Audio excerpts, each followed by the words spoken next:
So this is iPod Touch, 4th generation, power flex cable, soldering.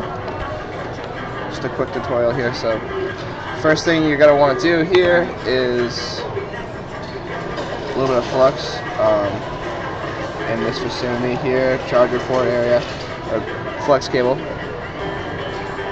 And then clean and tin your tip. Obviously you don't want to do that.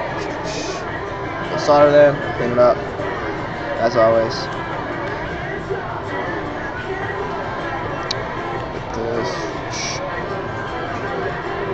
So the best way to do it is you want to start from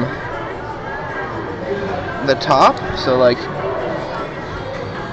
in this area here on the inside where all these resistors are, which you gotta be careful of, don't hit them, but right before the cable starts you want to start to melt. There's a lot of adhesive. You see, like in this area here, if I like melt that up a little bit, you see that kind of curling off. As I'm moving along, you can kind of see that melting. We want to remove all that glue first and foremost. There's a little bit of a nice chunk right there. Get that all off.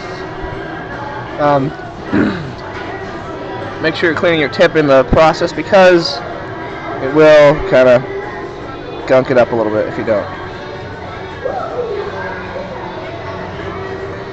So once you've removed all of that glue, kind of brush it off to the side. It doesn't really matter where it goes, and you can see all the shiny metal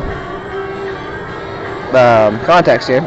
Is when I'm melting the solder. And then this is a really easy tactic. All you do is you take soldering iron, touch all 4 points together. What I'm doing is kind of lifting up this back end over here to match the angle of my soldering iron.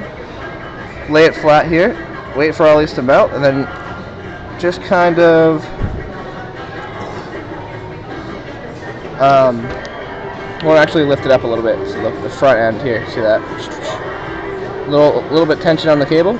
Same thing, just get all 4 of them same time, and the cable just comes out nice like that. So that would be that. That's it.